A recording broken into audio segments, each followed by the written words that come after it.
आज हम प्रॉब्लम देखेंगे वोल्टेज डिवाइडर वाइज या सेल्फ वाइज के बेसिस पे देखेंगे कि एग्जाम में किस तरह की प्रॉब्लम आती है और हमें उसको किस तरह से सॉल्व करना है। तो डिफरेंट केसेस की प्रॉब्लम्स हो सकती हैं या फिर हम सिंप्लीफाई प्रॉब्लम एक प्रॉब्लम्स देखेंगे, उसको सिंप्लीफाई करेंगे और सिंप्लीफाई करने के बाद हम उसको सॉल्व करेंगे। क्वेश्चन यहाँ पे अनाउंस कर रहा हूँ। For the circuit shown in figure beta equal to 100। क्वेश्चन है for the circuit shown in figure beta equal to 100। तो गिवन क्वांटिटीज मैंने यहाँ पर लिख ली हैं। गिवन क्वांटिटीज में बीटा इक्वल टू 100 दिया है। For the silicon transistor calculate VCE and IC। तो VCE एंड IC हमें कैलकुलेट करना है यहाँ पे। तो सर्किट दिया है, सर्किट में कंपोनेंट्स की वैल्यू दिखाई देगी हमें। हम वहां से कंपोनेंट की वैल्यू लेंगे और उनको गिवन क्वांटिटीज में लिखेंगे। तो सबसे पहले आपको क्या करना है, सर्किट दिया है तो सर्किट ड्रॉ करना है। सिंपल देखें तो circuit RE resistance, RC resistance, R1 और R2 रेजिस्टेंस को ड्रॉ कर लेना है यहाँ पे। और ये सारे ग्राउंड, देखिए ये ग्राउंड अलग अलग सेपरेटली कनेक्ट किया है। सेपरेटली कनेक्ट करने का कोई विशेष सिग्निफिकेंस नहीं है, हम एक वायर से भी कनेक्ट कर सकते हैं। यहाँ पे एक बाईपास कैपेसिटर भी लगाया हुआ है, उसको भी देख सकते हैं कि किस तरह से लगाया हुआ है। और ये यहाँ पे एक कपलिंग आउटपुट को जो कपल करता है वो कैपेसिटर, ये CE एमीटर कैपेसिटर, जिसे बाईपास कैपेसिटर के नाम से जाना जाता है। यहाँ पे जब हम एम्पलीफायर की एनालिसिस करेंगे तब ये कैपेसिटर्स के जो इफेक्ट हैं वो हम डिटेल में देखेंगे। अभी यहाँ पे इन सब की जरूरत नहीं है, क्योंकि हम जानते हैं कि डीसी के साथ डीसी का जो इनपुट इम्पिडेंस, डीसी का जो इम्पिडेंस, डीसी की जो फ्रीक्वेंसी होती है वो 0 होती है, उसके साथ इम्पिडेंस इनफाइनाइट हो जाता है।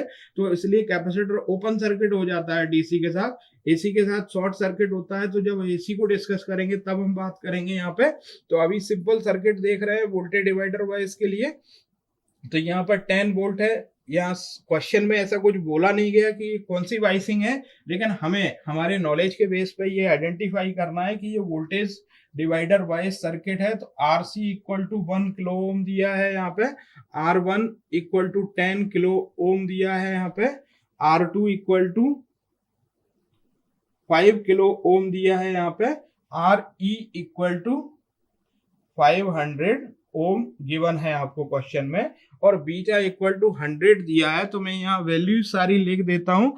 RC equal to 1 kilo ohm, RE equal to 500 ohm, R1 equal to 10 kilo ohm, R2 equal to 5 kilo ohm. तो जैसा मैंने क्राइटेरिया बताया था कि अगर सिंप्लीफाई एनालिसिस करनी है, सिंप्लीफाइड एनालिसिस करनी है, अप्रोक्सीमेट एनालिसिस करनी है, तो उस केस में आपको चेक करना है beta RE।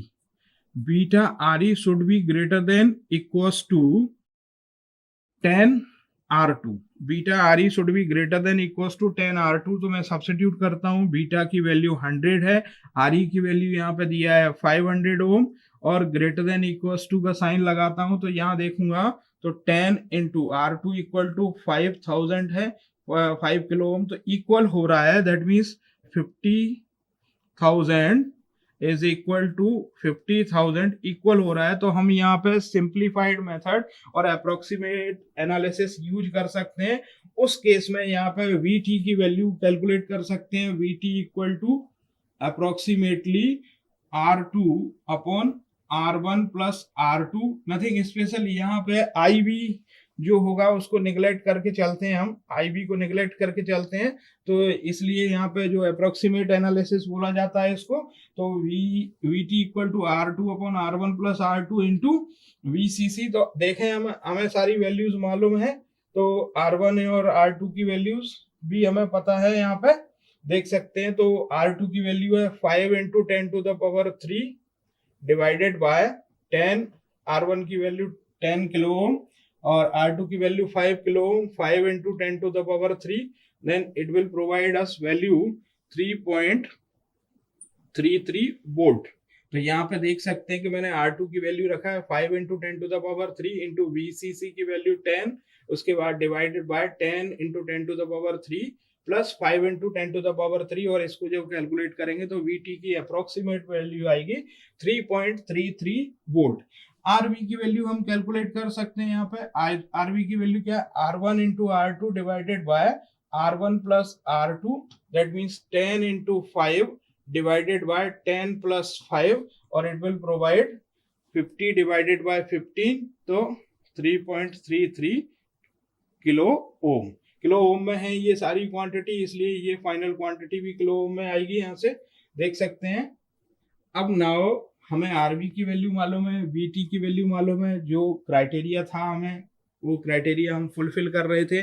Beta R E equal to 10R2 criteria fulfil करने के बाद हमने सिंप्लीफाइड मेथड यूज किया। सिंप्लीफाइड मेथड के बाद अब हमें क्या करना है, आईसी और वीसी की value, that means Q point value calculate करना है। तब आपको क्या करना है, केवीएल अप्लाई करना है, applying KVL to base loop या base circuit, apply KVL to the base circuit और बेस लूप। तो इक्विवेलेंट मॉडल में हम देख सकते हैं यहाँ पे कि जो मैंने अभी इक्विवेलेंट मॉडल बनाया था उसमें VT RB transistor base loop, ये सिंप्लीफाइड बेस लूप देख सकते हैं हम कि इस तरह से बेस लूप होगा हमारा। ये RB plus minus VT plus minus V base emitter और आर ई, यहाँ पे आई बी फ्लो करेगा, आई ई फ्लो करेगा, यहाँ पे आई बी फ्लो करेगा। तो ये एक्सप्रेशन देखें तो V T minus I B R B minus V base emitter minus 1 plus beta I E को लिख सकते हैं हम 1 plus beta I B R ई।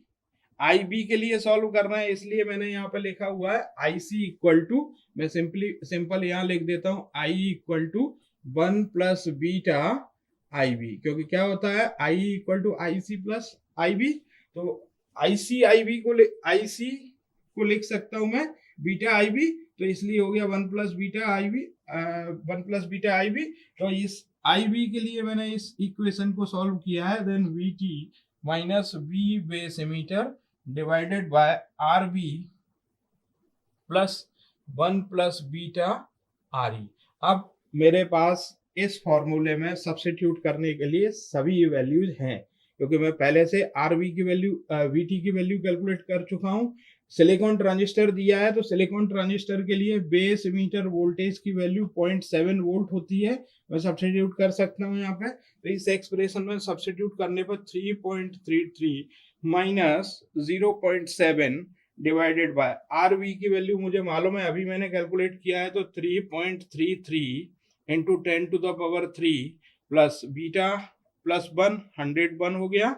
और आर ई की वैल्यू मालूम है मुझे यहाँ सर्किट में 500 ओम, तो 500 ओम सब्स्टिट्यूट करता हूं। तो ये सब्स्टिट्यूट करने के बाद आई वी की वैल्यू जो कैलकुलेट होके आएगी दैट विल 48.86 माइक्रो एम्पियर। तो ये आई वी की वैल्यू आ गई कैलकुलेट हो जाने के बाद मेरे पास।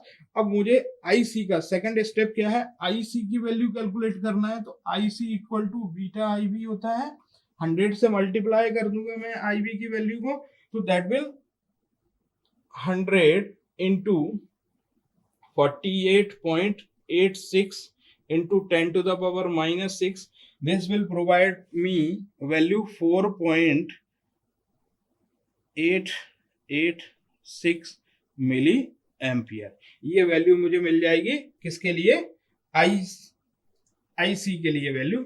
और आई ई की वैल्यू अगर कैलकुलेट करना है, then I E equal to I C plus I B होता है, दोनों को मैं ऐड कर दूंगा, then it will provide 4.935 milli ampere. अब इस वैल्यू को लेके मुझे क्या करना है, वीसी की वैल्यू कैलकुलेट करना है। तो वीसी की वैल्यू कैलकुलेट करने के लिए मुझे कलेक्टर इमीटर लूप में, यहाँ पे कलेक्टर इमीटर लूप होगा, यहाँ देख सकते हैं प्लस वीसीसी और ये आरसी आईसी, यहाँ plus minus VCE I R E.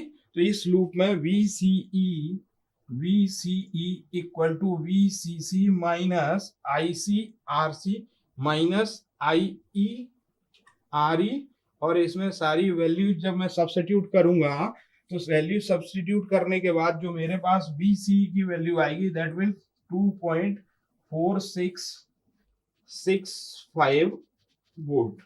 2.6465 volt ये कैलकुलेट करने के बाद वैल्यू आएगी। तो हमने देखा यहाँ से कि IC की वैल्यू कैलकुलेट किया, IC की वैल्यू क्या आई, IC equal to 4.886 milli ampere approximately, क्योंकि हमने अप्रोक्सीमेट एनालिसिस किया, और VC की वैल्यू आई है 2.6465 वोल्ट।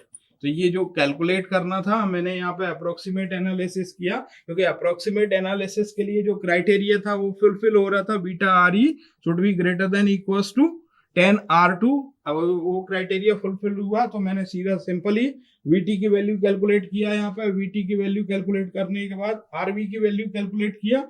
RV की वैल्यू कैलकुलेट करने के बाद मैंने IV के लिए सॉल्व किया, that means base emitter loop में KVL अप्लाई किया।